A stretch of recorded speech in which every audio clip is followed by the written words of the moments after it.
Good morning. Good morning. I felt super called to pop in here and share this Christmas Eve morning. And like sitting here by the tree, still in my jammies, and just noticing, even in my own personal life, the past couple of weeks, a lot of anxiety, a lot of tension. I'm seeing that in my clients as well. And it is the end of the year. And it is a time where a lot of us start thinking and projecting about 2019, and that can start to feel intense. And this year that we're heading into, 2019, is the year of creativity, of creative expression. So I think a lot of us are feeling that deep pull to want to express ourselves in a way that perhaps we never have before. And it can feel very unsettling and very painful, like we're being called to do something more, which means we have to shed some old beliefs, right? Some old energy that we've kept. And a lot of us have a sense of what our soul's purpose is, our deepest calling, but we, for whatever reason, perhaps it's fear, perhaps we're afraid of what other people might think, we keep that locked inside of us and we don't let it out. And that can affect our sacral chakra, okay? Our sacral chakra is located right below the abdomen, and it is a deep chakra, and it houses our soul's purpose in life, our deepest creative expression, like why we were actually put here. What are we actually here to share? The sacral chakra is the birthing place of creativity. It's also, your reproductive organs. It's the birthing place of other humans. It's procreation. It's fertility. There's a lot of playfulness in this chakra, but ironically, when the energy is stuck, we can feel tremendously anxious. And the physical symptoms around this are bloated and distended and feeling actually cramps. This makes a lot of sense, right? Because you think about it, if you are in labor and you are giving birth to a human, your body has to contract in order to give birth. And so when your sacral chakra is out of alignment, your body physically is always going to try to find a way to align. In other words, to come into homeostasis, to bring everything into harmony. That's its job. So what is it going to do? If you're feeling locked and stuck, like you want to get this out and you're not, well, the body's going to show up with physical symptoms like cramps, like just feeling that like super tight, contracted feeling underneath the abdomen. It can be really, really unsettling. Because why? Well, your body wants to birth the idea and you're not letting it out. So it's like, I want to get this idea out. I want to birth this and I'm not letting it out. So it can feel really cool. It can feel really, really unsettling. And what I wanted to offer is just a few quick ways to start to relieve some of that pain, especially this week. This is a great time of year to really tap into this. Because tomorrow we're all getting presents. Oh, well, if you were a good girl, then Santa will come, right? Bye, boy. No, you're always a good girl.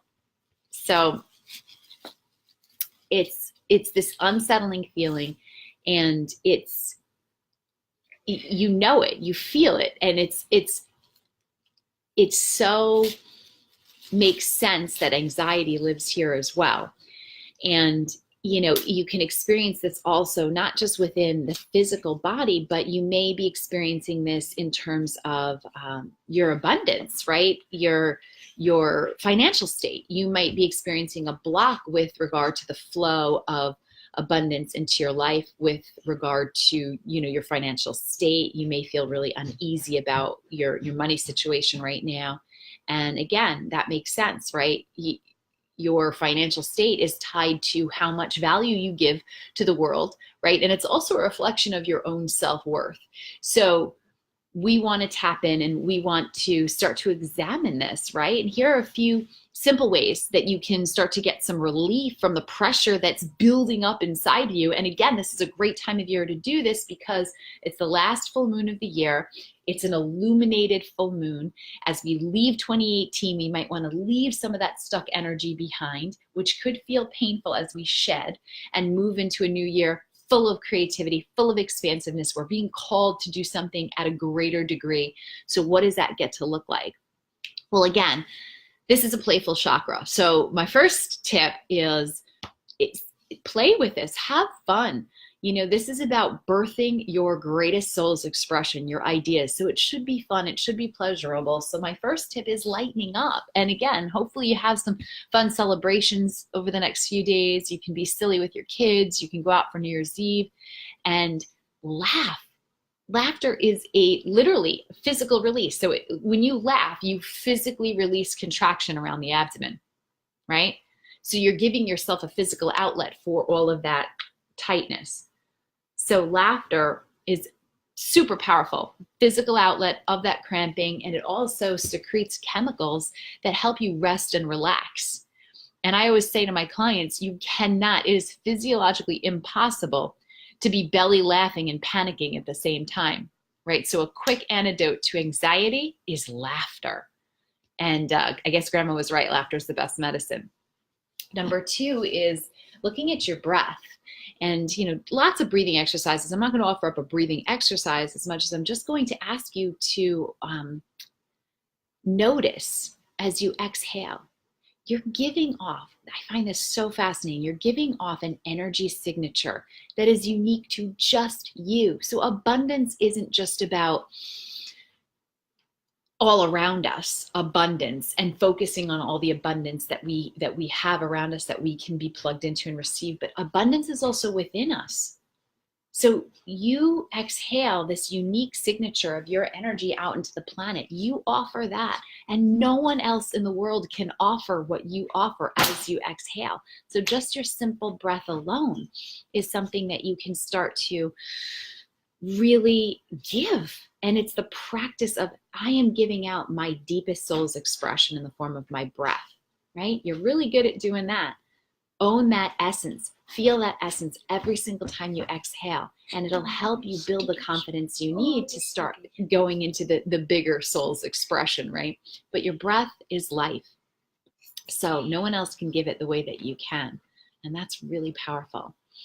Next tip is play the what if game. And again, this is a great time of year to start to go inward and really reflect and think about, what is it that I want? But here's the thing, we always go right to like what if and the worst case scenario, right? We totally catastrophize everything. Like, what if I fail? What if my money runs out? What if everybody leaves me? What if the world blows up? What if this? And it's always like the worst. Right, exactly. Why would we choose that? Right? Everything is true.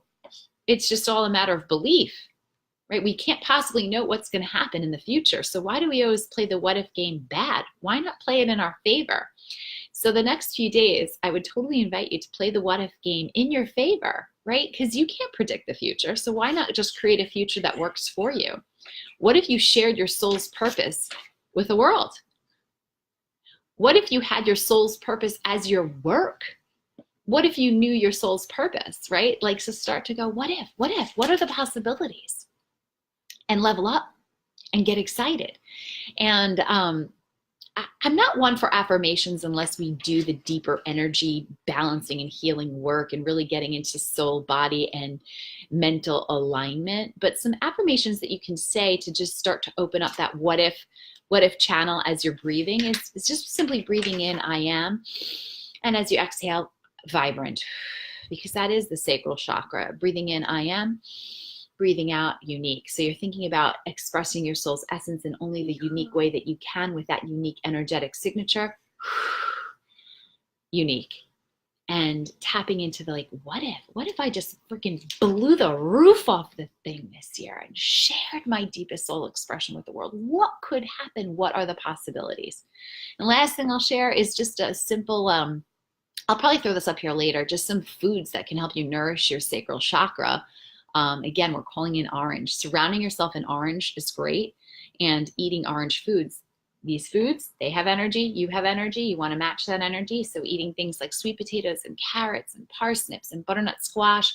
I've got all that stuff actually cut up in the fridge for Christmas Eve dinner. I'm going to roast it up later. Super simple, little olive oil, little salt, and I actually like to do some pumpkin pie spice on there because it gives a really, really nice fragrance. But other foods, ginger, apricots, oranges, all help to align and nourish that sacral chakra. Surround yourself in orange and just go be festive and enjoy. Play the what if game in your favor. Lighten up. I feel the feels too. I'm right there with you. and just tap into what are the possibilities if you unleash that soul's expression this year. So listen, if you're feeling super anxious and you're feeling like you're stuck and you can't get through it, please send me a message and we'll talk about it. I really want nothing more than for us to unleash our unique gifts in 2019. I know what it feels like to keep them inside, and it doesn't feel good. So if you know somebody else out there who would really benefit from this, please share this out. And I wish you the most amazing, soulful holiday, full of magic, full of laughter, and full of love. Peace out.